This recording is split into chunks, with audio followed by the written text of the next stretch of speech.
Market demand function.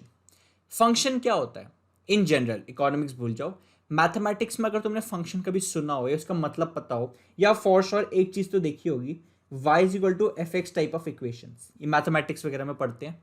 इसका मतलब होता है कि y is a function of x, कि मतलब y x पे डिपेंड करता है। जो जो हम इस फंक्शन में x की वैल्यूज पुट करते जाएंगे उस हिसाब से हमारी y की वैल्यूज निकलती रहेंगी। y depends on x, y is a function of x।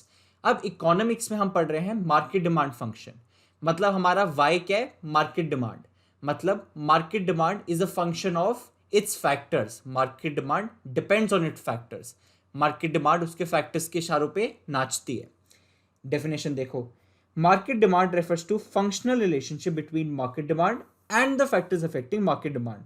Mathematically देखें तो D of X, demand of a random commodity X, market demand, is a function of these many factors. ये सारे factors के इशारों पे market demand नाचती है। जैसे जैसे फैक्टर चेंज होंगे वैसे वैसे मार्केट डिमांड की वैल्यूज चेंज होंगी। अब एक इंटरेस्टिंग फैक्ट, अगर तुमने ये फैक्टर्स ध्यान से देखे हो और अगर तुमने इंडिविजुअल डिमांड फंक्शन के फैक्टर्स ऑलरेडी पढ़े हुए हैं, ये तुम्हें पता है, तो ये जो शुरू के हमारे 5 फैक्टर्स हैं, दीज 5, ये सेम फैक्टर्स इंडिविजुअल डिमांड के केस में भी होते हैं। Individual demand ID, individual demand में ये फैक्टर्स क्यों होते हैं? क्योंकि ये फैक्टर्स इंडिविजुअल डिमांड को भी अफेक्ट करते हैं और ये मार्केट डिमांड को भी अफेक्ट करते हैं। तो ये इसकी उसमें भी है, फंक्शन में भी है। इसके पीछे रीजन है। मार्केट डिमांड क्या होता है? Market demand is simply the sum of individual demand. तो अगर कोई भी फैक्टर इंडिविजुअल नंबर्स में चेंज लाएगा तो उसका जो सम है उसमें भी चेंज आएगा। एग्जांपल से समझ लो, लेट्स से मैं कहता हूं इंडिविजुअल डिमांड, एक कंट्री में सिर्फ 2 हाउस होल्ड हैं, ए और बी। इनकी इंडिविजुअल डिमांड है 2 और 3।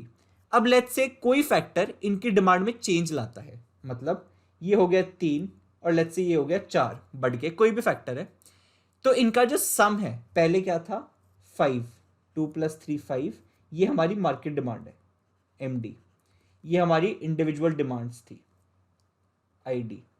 ठीक है, तो जब हमारे इंडिविजुअल डिमांड में चेंजेस आया, +1 हुआ कोई भी फैक्टर की वजह से, तो हमारा जो सम है वो भी चेंज हुआ। सम मतलब कि मार्केट डिमांड, वो भी चेंज हुआ।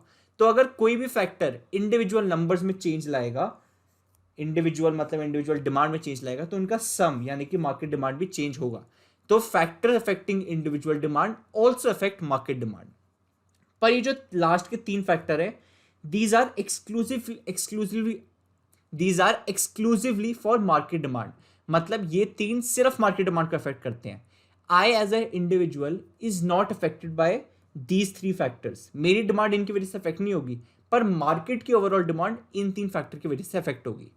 मतलब एक्सक्लूसिवली, बाकी तो होगी तो सबसे ही, मार्केट डिमांड के ओवरऑल सारे ही हैं, बट ये 3 एक्सक्लूसिव है। Alright, let's try and understand each of these factors individually.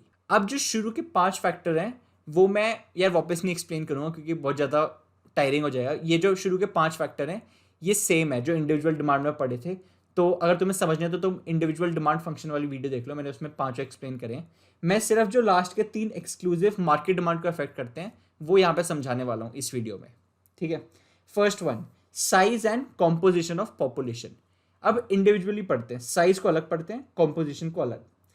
First, size of population, इसका मतलब क्या है? लेट्स से मैं कोई रैंडम कंट्री मान लेता हूँ, उस कंट्री की पॉपुलेशन है लेट्स से 5, मतलब उस कंट्री में 5 लोग रहते हैं और ये 5 लोग एक पर्टिकुलर कमोडिटी कंज्यूम करते हैं at the rate of 1 unit per person.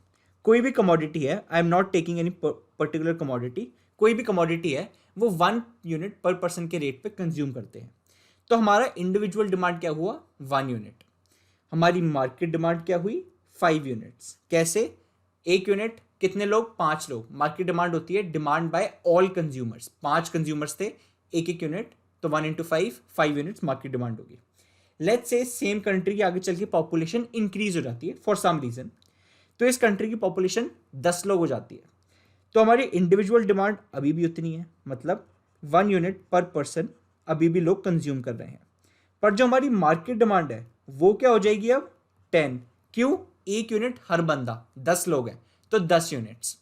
अब तुमने यहाँ पे एक चीज ऑब्जर्व करियो, जो हमारी इंडिविजुअल डिमांड है यानी कि 1 यूनिट पर पर्सन वो सेम रही irrespective of size of population. Size of population यहाँ पे हमारा इंक्रीज हुआ 5 to 10, बट इंडिविजुअल डिमांड 1 की 1 रही। पर जो हमारी मार्केट डिमांड है वो इंक्रीज होगी 5 to 10 because of increase in population. तो ये जो फैक्टर है इसने मार्केट डिमांड को इफेक्ट करा without effecting individual demand. Next, composition of population, कि भाई पॉपुलेशन कैसे कैसे कैरेक्टरिस्टिक की कंपोज हुई है। मतलब हम पॉपुलेशन को जेंडर रेशियो पे डिवाइड कर सकते हैं, हम एज कैटेगरी पे डिवाइड कर सकते हैं, और बहुत सारे बेसिस है जिस पे हम कॉम्पोजिशन को, अपनी पॉपुलेशन को डिवाइड कर सकते हैं। मैं इसमें से एक एग्जांपल दे देता हूँ। लेट्स से जेंडर, एक कंट्री है, लेट्स से उसमें बोथ मेल एंड फीमेल रहते हैं।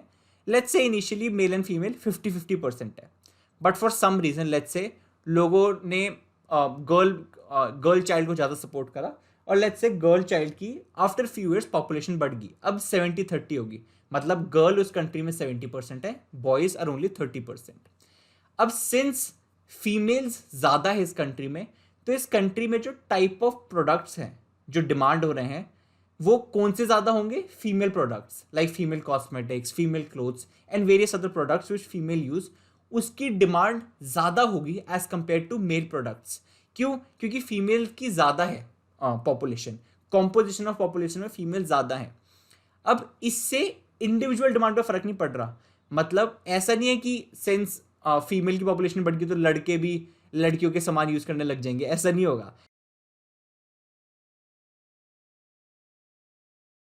लड़के जो पहले यूज़ कर रहे थे इंडिविजुअल डिमांड उनकी सेम ही रहेगी, बट अगर तुम ओवरऑल मार्केट डिमांड देखो उसमें चेंज आएगा। मतलब फीमेल प्रोडक्ट्स ज़्यादा हो जाएंगे। क्यों? क्योंकि कॉम्पोजिशन बदल गई पॉपुलेशन की। First factor done. Next, distribution of income, कि भाई जो हमारी इनकम इकोनॉमी में कैसी बटी हुई है, इक्विटेबल बेसिस पे या फिर इनइक्विटेबल बेसिस पे। पहले इक्विटेबल का केस लेते हैं कि लेट्स से कोई कंट्री है ए, लेट्स इमेजिन अ कंट्री ए, जिसमें जो डिस्ट्रीब्यूशन है ऑफ इनकम इट्स मोर और लेस इक्विटेबल। मतलब हर बंदा इक्वल ऑलमोस्ट इक्वल इनकम कमाता है, सबका share in the pi of income is almost equal. ऐसी कंट्री में क्या होगा? लेट्स से कोई कमोडिटी एक कंज्यूम करते हैं सब लोग, उसका रेट कंजम्पशन का क्या है? लेट्स से सेम जो हम पहले रख रहे थे 1 यूनिट पर पर्सन, हर बंदा उस कमोडिटी का 1 यूनिट खाता है। तो अब हमारी मार्केट डिमांड क्या होगी? Market demand would be 1 unit per person. कितने लोग हैं? 5 लोग, hence I get market demand 5। Let's say एक और कंट्री है, let's name it country B. उस कंट्री में share of income is inequitable. मतलब एक बंदा तो जी बहुत अमीर है, उसके पास 50% ऑफ इनकम है, और बाकी सबकी रिमेनिंग 50% बाकी 4 लोगों में थोड़ी थोड़ी बटी हुई है। तो अब जो जो हमारा रेट था 1 यूनिट पर पर्सन का वो सेम ही रहता है। Let's say 1 unit per person, मतलब हर बंदा 1 यूनिट कंज्यूम करना चाहता है। बट अब यहाँ पे इस कंट्री में प्रॉब्लम क्या होगी बी में, कि सिर्फ ये जो हमारा ग्रीन वाला बंदा है सिर्फ ये अफोर्ड कर सकता है खरीदना उस कमोडिटी को, बाकी चारों के पास तो पैसे ही नहीं है, वो तो गरीब है। एक बंदा मेजर प्रोपोर्शन ऑफ इनकम लेके बैठा है, बाकी के पास इनकम ही नहीं है। तो अब जो मार्केट डिमांड होगी वो क्या होगी? 1। क्यों? क्योंकि सिर्फ ये बंदा खरीद पा रहा है, बाकी 4 तो खरीद ही नहीं पा रहे। हालांकि सब 1 यूनिट खरीदना चाहते हैं पर खरीद सकते नहीं क्योंकि पैसे ही नहीं है। अब ये जो बेसिस था इक्विटेबल इनइक्विटेबल, इससे इंडिविजुअल डिमांड पे कोई फर्क नहीं पड़ा। मतलब कि एज अ इंडिविजुअल कंज्यूमर एक बंदे को फर्क नहीं पड़ेगा कि इकोनॉमी में इक्विटेबल इनकम बटी है या इनइक्विटेबल। अब ये बंदा अमीर था, ठीक है, इसकी कंट्री में इनकम की डिस्ट्रीब्यूशन अनइक्वल थी, तो इसका ये मतलब नहीं कि ये अपनी इंडिविजुअल डिमांड बढ़ा देगा। ये अभी भी 1 यूनिट खा रहा है, तो मार्केट डिमांड 1 थी, इसने अकेले ने बस 1 यूनिट खाई। अब सिंस इनइक्विटेबल है इनकम, तो ये नहीं कहेगा कि बाकी चारों की भी मैं ही खा लेता हूँ, ऐसा थोड़े ना होता है। वो जितनी खा रहा है, जितनी उसको भूख है, वो 1 यूनिट कंज्यूम कर रहा है, बाकी 4 खरीद नहीं पा रहे। तो individual demand of a consumer remain same 1 unit. पहले भी 1 थी, अभी भी 1 है, बट जो मार्केट डिमांड है उस पर इफेक्ट आ गया। किसकी वजह से? इनइक्विटेबल और इक्विटेबल होने की वजह से। Third factor, season and weather. Season and weather simple, इसमें ज़्यादा समझाने की भी जरूरत नहीं है। इसका मतलब सिंपल ये है कि जैसे जैसे सीजन बदलते हैं अकॉर्डिंगली प्रोडक्ट्स की डिमांड चेंज होती है। जैसे गर्मियों में क्या होगा, गर्मियों की कपड़ों की डिमांड होगी, सर्दियों में क्या होगा, सर्दियों की कपड़ों की होगी। तो जैसे सर्दियों में सर्दियों की कपड़ों की ज़्यादा होगी और गर्मियों की कपड़ों की कम हो जाएगी। तो similarly according to season and weather, जो जो जैसे रेनी सीजन में अम्ब्रेलास की डिमांड बढ़ जाएगी, ऐसे ऐसे हर सीजन एंड वेदर पे अकॉर्डिंगली सर्टेन प्रोडक्ट्स की डिमांड बढ़ती है और कुछ की कम होती है। These were the all factors which affect market demand. I hope the concept is clear.